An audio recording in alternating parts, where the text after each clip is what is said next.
Hi everyone, I wanted to do a video and share an email that I just wrote and just sent. So this has to do with the Equal Vote Coalition's coalition building side of our mission statement. As a movement, there are a ton of organizations out there that are working on electoral reform. And one of them that has been cropping up lately is the Bridge Alliance. So it's an alliance of organizations in electoral reform that are working on these issues, and it includes people like Fair Vote, people like the Center for Election Science, and many, many more. So we reached out, we met with them, we had a great conversation about our place in the movement and what we bring to the table. And so I was disappointed to get an email back saying that they had decided not to include us. He writes, "Hi Sarah, the issue we've run into with Equal Vote's candidacy is the Twitter account's attitude towards RCV. It doesn't show any kind of collaborative spirit towards RCV advocates like Fair Vote, nor open-mindedness towards RCV as an option. 2 of our 5 core principles." And he goes on. So I wrote this email back and I wanted to share it. And I want to hear what you think about our position in the electoral reform space, how we should be involved and how we should engage with other organizations, and if we need to reevaluate our position towards ranked choice voting, instant runoff, or if we need to stand strong. So let me know in the comments, but here it is. I say, "Hi Jeremy, I hear and understand your concerns. This is the sticky part because the reality is that if RCV was good enough, STAR would not exist, and neither would approval.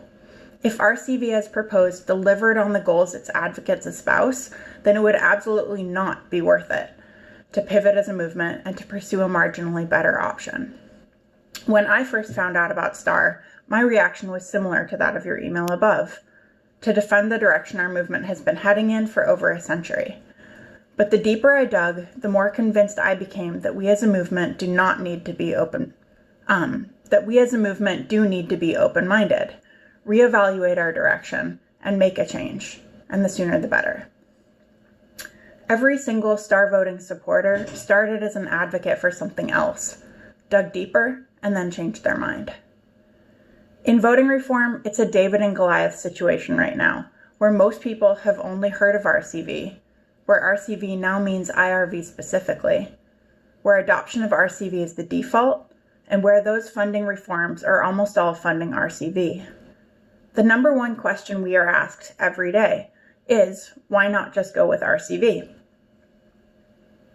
If other reformers are not allowed to shine light on the issues with RCV, then other reforms have no chance.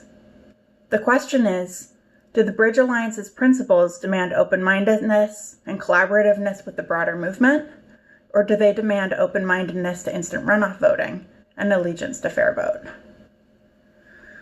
While our critique of RCV is harsh, it's factual. And it's necessary because there's such a long history of Fair Vote and other groups overselling RCV by telling people what they want to hear, rather than telling them the facts. People deserve better.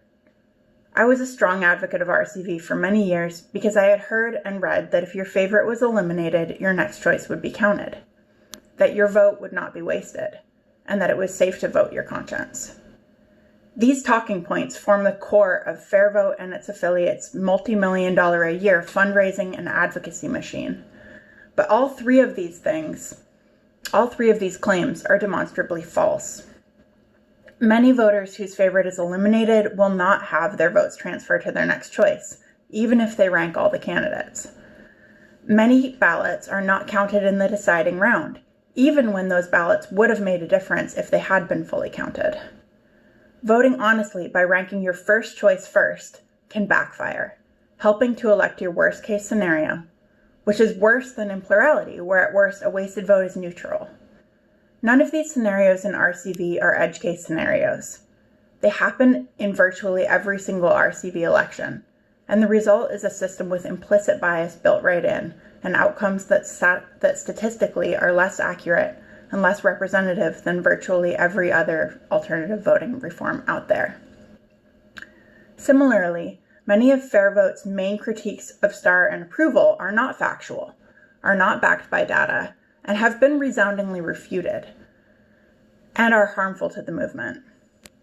This is perhaps a step up from the time when STAR voting and approval were unilaterally ignored by the movement in the hopes that we would just go away. But the fact is, we don't go away because we don't just exist to be naysayers.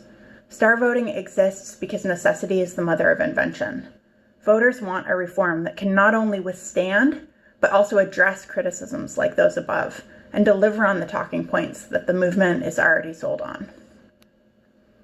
Having a foundation of solid information and a commitment to engage in good faith is the key to being able to have constructive discourse on the pros and cons of each voting method.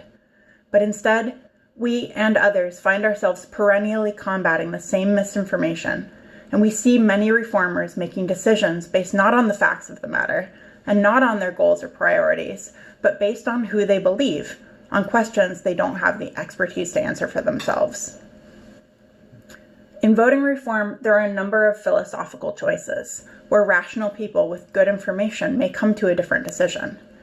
But we are unable to get to that constructive discourse until our movement raises the bar for factual integrity. As a demonstration of our commitment, here's our code of conduct linked, which we hold our members to. In it, we make a commitment to be respectful and inclusive discourse, and to making corrections or retractions when needed. Do you have a code of conduct for your member organizations? Equal Vote is open-minded and collaborative, and we support a wide swath of reforms, including ranked, traditional, 5-star, and proportional options. For ranked ballots, Condorcet is the original ranked choice voting, and if implemented right, it's a great option that delivers accurate, fair, and representative results. We've come to these positions through years of inclusive meetings, discussions, and democratic processes with thousands of volunteers, and we stand by them. If the Bridge Alliance reconsiders and we do join your coalition, we'll gladly take your feedback into consideration as well. And we're, as always, open to having the harder conversations. In fact, we'd love your help with that. Like most other organizations in your network, including CES and Fair Vote, we have explicit metrics for determining which reforms we support and which we do not. At our most aggressive, we are tough on the issues, but soft on the people. We prioritize being inclusive, being responsive, and being a volunteer-led project with integrity. At its core, the Equal Vote Coalition's mission statement is to ensure that every voter has an equally weighted vote, that every vote cast be counted fully, and that my vote be just as powerful as yours. This is not only our mission statement and most fundamental metric, it's also the legal definition of one person, one vote, spelled out by the Supreme Court. Quote, "The weight and worth of each citizen's vote, as nearly as is practicable, must be equal," end quote. Just as gerrymandered districts don't pass this test, IRV, the specific version of RCV promoted by Fair Vote to the exclusion of all others, doesn't pass this test either. Star voting, Condorcet voting, approval voting, and most other methods do pass. Plurality voting leaves voters divided and conquered by vote splitting, and so does RCV to a lesser extent. RCV is quite literally counted exactly the same way as a series of choose one plurality elections.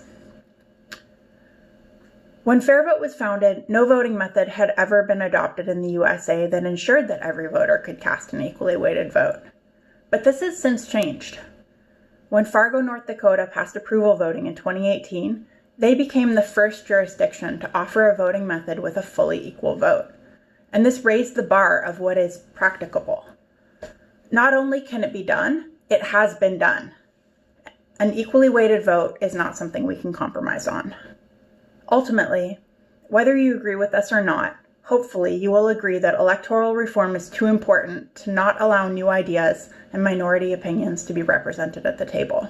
In solidarity.